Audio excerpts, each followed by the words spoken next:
আচ্ছা, বাক্সা ডিষ্ট্ৰিক্টত এতিয়ালৈ আমাৰ 3জন ডেংগু ৰোগত আক্ৰান্ত হৈছে আৰু সেই গোটেইখিনি আমাৰ এতিয়া আণ্ডাৰ কণ্ট্ৰল আছে। এইটো এই ৰোগ কোনো হস্পিটেলাইজ কৰিব লাগে বুলি তেনেকুৱা কথা নাই।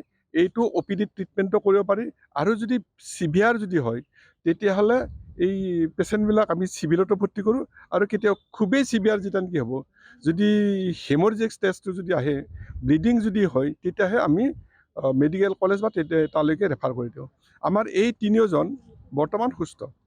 ডেংগুৰ মূল কাৰণটো কি? ৰোগটো মূল কাৰণটো হ'ল এটা ভাইৰাছ আৰু এই ভাইৰাছটো মহে কঢ়িয়াই যদি ইনফেক্টেড পেচেণ্টক যদি এই মহে যদি কামুৰে আৰু সেই মহটোৱে যদি এজন সুস্থ মানুহক যদি কামুৰে তেতিয়াহ'লে এই ভাইৰাছটো সেই সুস্থ মানুহৰ গালৈ যায় আৰু তেতিয়া এই মানুহজন অসুস্থ হৈ পৰে আৰু এই বেমাৰটো 4 দিনৰ পৰা 10 দিনৰ ভিতৰত, এইটো ইনকুবেশ্যন পিৰিয়ড, তেতিয়া এই লক্ষণটো দেখা দিয়ে। এইটো 4 দিনৰ পৰা 10 দিনৰ ভিতৰত দেখা দিয়ে আৰু লক্ষণবিলাক হ'ল আপোনাৰ জ্বৰ উঠিব, গাৰ বিষ হ'ব, মূৰৰ বিষ হ'ব, চকুৰ বিষ হ'ব, জইণ্টবিলাক বিষাব, তাৰপিছত পেটৰ বিষ, বমি, এই গোটেইবিলাকে হ'ব পাৰে আৰু ইয়াত গাত কিছুমান ৰঙা ৰঙা ৰেছ পৰিব, এইটো ৰেছ ওলাব এইটো আৰু অসহ্য বিষ হ'ব। আৰু এইটো আমি যদি ইনভেষ্টিগেশ্যন যদি কৰোঁ তেতিয়াহ'লে ডেংগু টেষ্ট যদি কৰোঁ তেতিয়া পজিটিভ ওলাব আৰু তেতিয়া আমি এই ট্ৰিটমেণ্টটো সুকলমে কৰা যায়। এইটো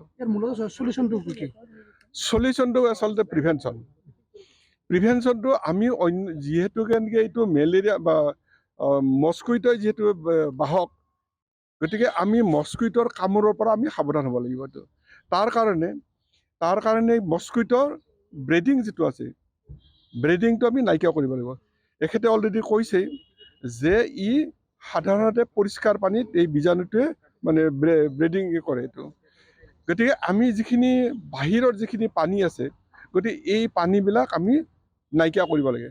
ধৰক আমাৰ যিটো বাল্টি যিবিলাক আছে বা নাৰিকলৰ যিটো খোলা আছে, এই বা টায়াৰ যিবিলাক আছে, এইবিলাকত যাতে পানী জমা নহয় বা এই পানী যদি জমা হৈছে সেই বাকেটটো বা বাল্টিটো আমি যদি ওলোটাই থৈ দিওঁ তেতিয়াহ'লে তাত পানী জমা নহ'ব।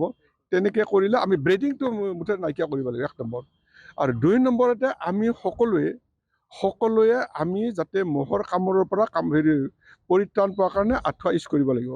আমি অলৰেডি মস্কুইটো মেলেৰিয়া মহৰ কাৰণে আমি LLIN যিটো আঁঠুৱা আছে, এই আঁঠুৱাবিলাক ডিষ্ট্ৰিবিউট কৰিছোঁ।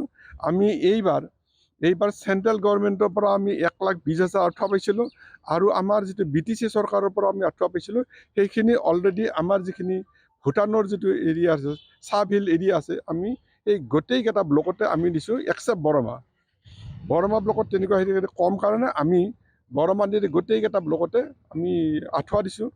আৰু তদুপৰি আমি নিজেও সাৱধান হ'ব লাগিব। নিজে সাৱধান কি, এই যে এইটো দীঘল হাতৰ চাৰ্ট পিন্ধিব লাগিব বা ৰিপেলেণ্ট এইবিলাক লগাব লাগিব।